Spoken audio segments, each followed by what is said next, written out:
Uma dupla carismática que surgiu no final dos anos 80, angariando milhões de fãs pelo mundo todo, que aparentemente tinha tudo para ser um sucesso durante décadas, mas que na realidade acabaram se tornando um dos maiores vexames da história da música mundial. Uma piada.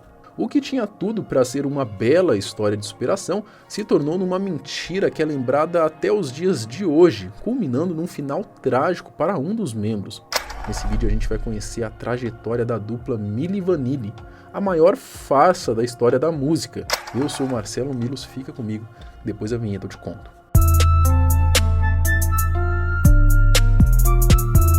Essa é uma das histórias mais incríveis da era do disco, tá? Se você nunca ouviu ela, fica até o final desse vídeo que eu tenho certeza que você não vai se arrepender. A dupla Milli Vanilli, criada na Alemanha em 1988 pelo produtor Frank Farian, era formada pelo francês Fab Morvan e o germano-americano Rob Pilatus.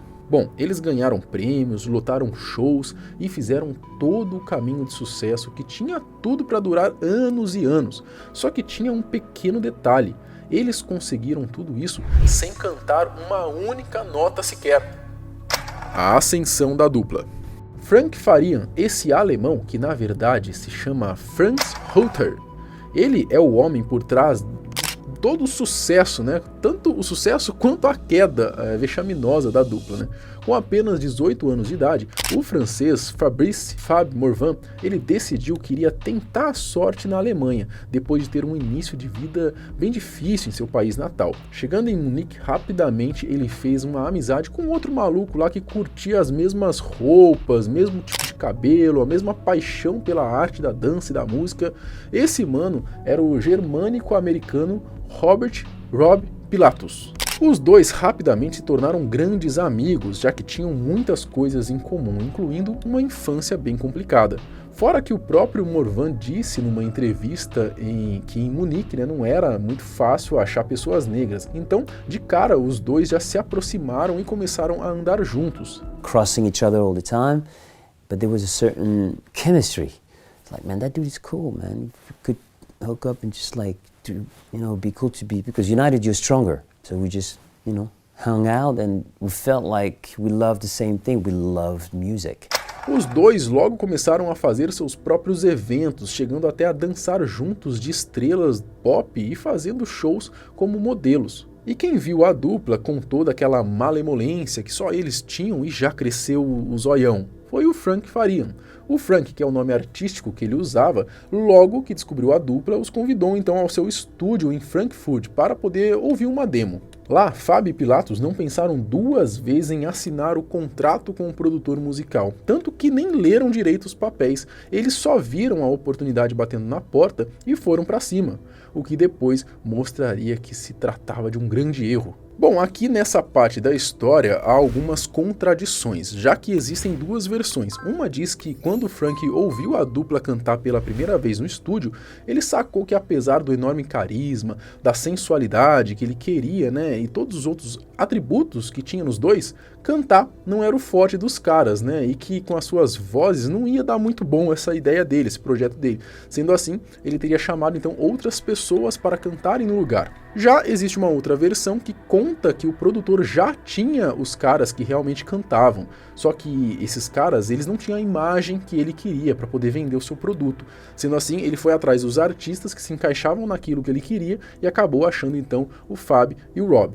Enfim, o fato foi que ficou decidido pelo Frank que o rapper Charles Shaw e os cantores John Davis e Brad Howell seriam as vozes de seu projeto, mas que Morvan e Pilatus seriam o rosto, a cara daquela sua obra, e assim nascia então Milli Vanilli. O primeiro álbum dos caras foi chamado de All or Nothing, foi lançado primeiro na Europa. Vale dizer que a dupla ficou bem triste em não poder cantar o single do disco Girl You Know It's True, que viria a ser então o maior sucesso da dupla. Outra coisa foi que, para os dois, talvez só essa música que eles não cantariam, mas só depois eles foram descobrir que no disco inteiro eles não cantariam nenhuma notinha sequer. Só que nada podiam fazer, já que eles tinham assinado um contrato, né? E não sejamos burros também, né? O Frank com certeza deu uma bela de uma grana para eles logo de cara. Bom, antes que percebessem, o projeto já tinha se tornado uma sensação global. Quando lançaram o álbum de estreia europeu, Robbie e Fab tinham seus rostos na capa, mas seus nomes nem estavam nos créditos. Aí já se via que tinha algo de errado, né? Só que beleza, talvez fosse essa a ideia mesmo, ou talvez até eles planejavam contar a verdade mais à frente. Porém, quando eles viram, né, que talvez no maior mercado do mundo, que era nos Estados Unidos, as coisas poderiam ser ainda maiores, o Frank teve outra ideia. All or Nothing foi repaginado e reintitulado para Girl You Know It's True. Além disso, dessa vez os créditos das vozes foram todos para Fab e Rob. Nessa já lançaram mais 5 singles na segunda metade de 1988 até o início de 1990. Entre eles, os 3 maiores sucessos do grupo: Girl You Know It's True, Baby Don't Forget My Number e Blame It On The Rain. Os caras ficaram em primeiro nas paradas americanas vendendo disco adoidado. Esse primeiro álbum vendeu mais de 6 milhões. Eles estavam realmente estourados, né? E digamos que já não dava mais para tentar agora contar a verdade, né? O Frank decidiu que o negócio era abraçar a mentira mesmo e achou que tudo ia ficar bem.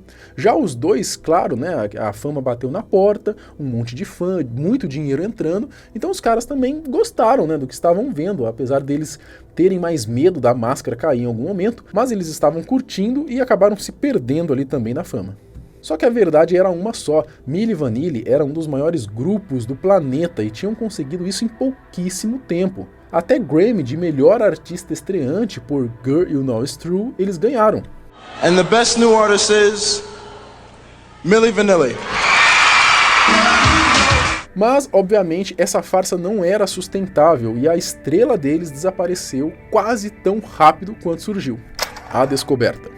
Como vimos, os caras estavam voando. Em 1989, devido a todo o sucesso, a dupla já era bem requisitada para irem em programas de televisão, darem entrevistas e coisas do tipo. Foi a partir disso que surgiram as primeiras dúvidas se eram realmente os caras, né, os performers aí que cantavam as músicas. Uma porque visivelmente dava para perceber que parecia que os caras só dublavam mesmo, né, nunca cantavam ao vivo. Só que isso é até meio que normal de acontecer, né? Quando eles vão ali em programas de TV, normalmente eles acabam dublando mesmo, né? Fazem ali o lip sync. Se eu não me engano, aqui teve um BO também com a Vanessa Camargo, né? Num programa da Hebe, se eu não me engano, que ela também tava ali interpretando a música dela, e aí deu um pau na música dela ali e começou a... Enfim, cara, mais ou menos parecido, né?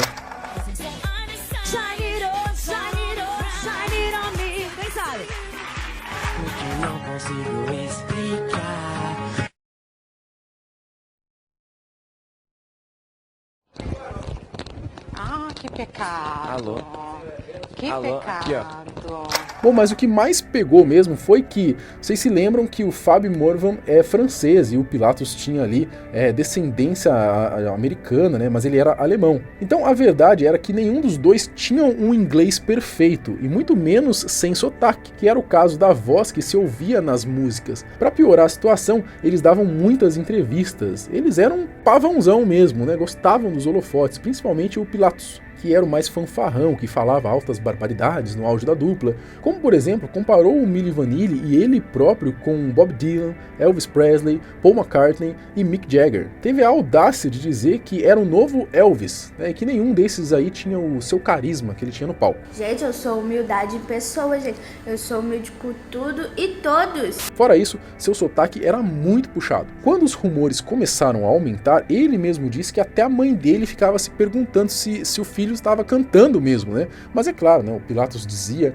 que era ele mesmo e se mostrava até ofendido com esses questionamentos. Só que as dúvidas aumentaram ainda mais em 21 de julho de 1989, durante uma apresentação ao vivo na MTV.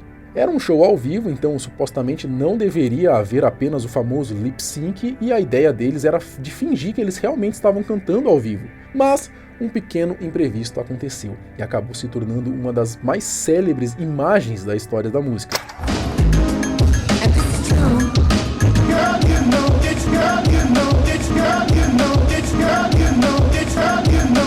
O que ocorreu foi que o cassete que continha a gravação da música Girl You Know It's True emperrou, né, repetindo inúmeras vezes o Girl You Know Is, Girl You Know Is, Girl You Know Is. Ficou repetindo um monte de vezes, cara.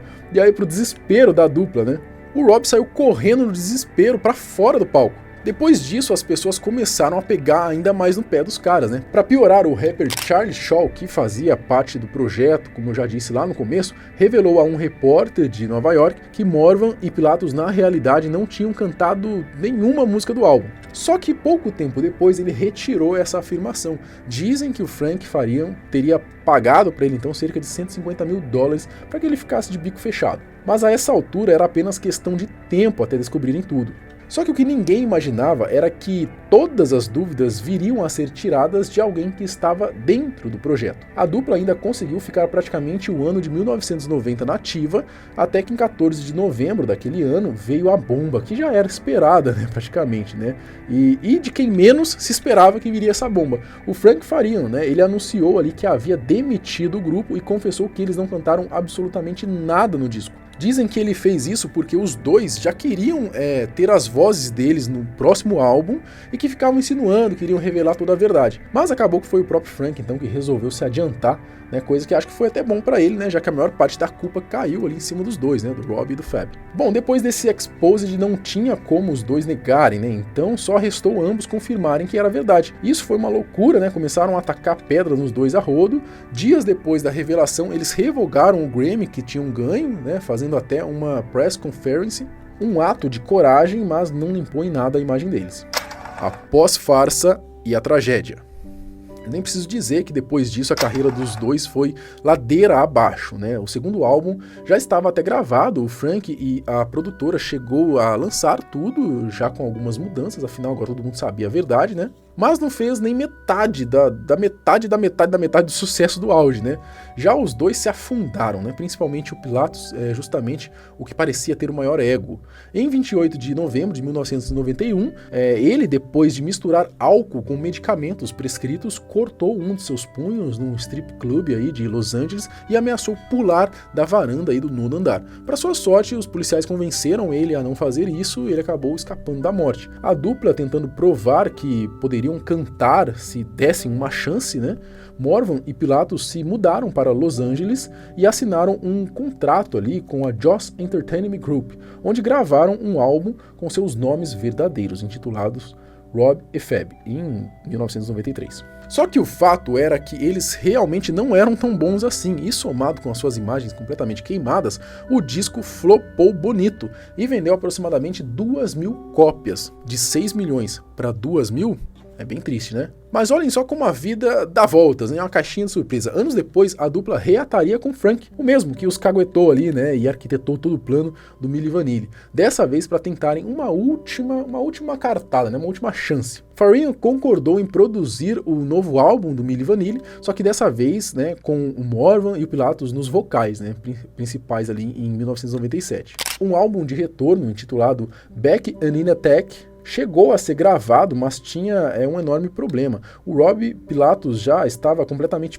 pirado, né, e com uma série de problemas pessoais. Além dos problemas antigos sobre drogas, ele agora também já tinha cometido uma série de agressões e roubos, sendo posteriormente condenado a 3 meses de prisão e 6 meses em uma clínica de reabilitação. Após essa treta, Farian libertou Pilatus da prisão, mas mal sabia que ele estava levando ali para o fim, né? Na noite anterior à turnê do novo álbum, em 2 de abril de 1998, Pilatus foi encontrado morto por suspeita de overdose de álcool e medicamentos prescritos em um quarto de hotel em Frankfurt, na Alemanha. E com apenas 32 anos, ele veio a morrer. Já Fab Morvan, ele passou ali os anos seguintes trabalhando como músico e orador, ao mesmo tempo que escrevia e cantava suas próprias músicas. Nos anos seguintes, ele saiu em turnê e lançou seu primeiro álbum solo, chamado de Love Revolution, em 2003. Mas isso tudo sem muito destaque. Em 2019, ele falou ao Yahoo sobre o seu tempo com Milli Vanilli, né, 30 anos depois do seu sucesso. Nos últimos anos, ele trabalhou como cantor, compositor, DJ e porta-voz da campanha da KFC na Holanda, e hoje, com 57 anos, parece estar bem, né, recuperado de tudo que ocorreu. Já Frank Farian ainda está vivo com seus 82 anos, mas nunca mais conseguiu produzir nenhum sucesso que chegou nem perto aí do Milli Vanilli. Recentemente, no serviço de streaming da Paramount, saiu um documentário sobre a vida deles, né? Bom, é difícil a gente não sentir pena de Rob Pilatus e o Fab Morvan, né, já que eles se tornaram ali uma piada mundial. Os dois erraram, com certeza, né, mas eles levaram a culpa de tudo praticamente sozinho. Lembrando que a gente tem vídeo todos os dias no canal, então se inscreva para não perder nenhum. Até o próximo. Tchau.